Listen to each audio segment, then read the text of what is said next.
Yeah. Tunasema moja kati ya asset kubwa sana ambayo mwanadamu anatakiwa kuwa nayo ni marafiki. Tunajua wote kwamba kesho yako inapimwa na vitu vikubwa viwili.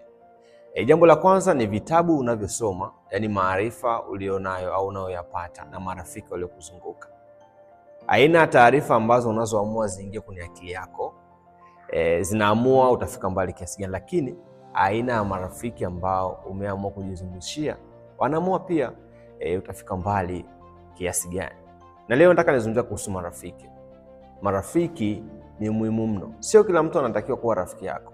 No, mpende kila mtu, lakini usikae karibu na kila mtu. Usimsikilize kila mtu, ila waheshimu watu wote, wapende watu wote.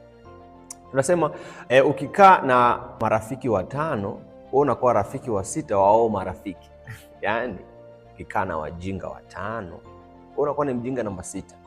Okay, kwa mara ya kwanza unaweza kusema mimi mbona nakaa na wajinga na si mjinga. Okay? Ni swala la muda tu. Sisi tunakupa muda.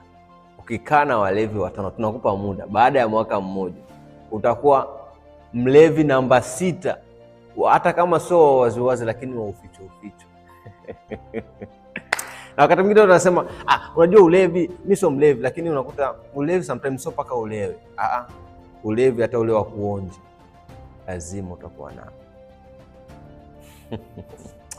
Marafiki hawadanganyi. Kwa hiyo hakikisha unachagua marafiki kwa makini.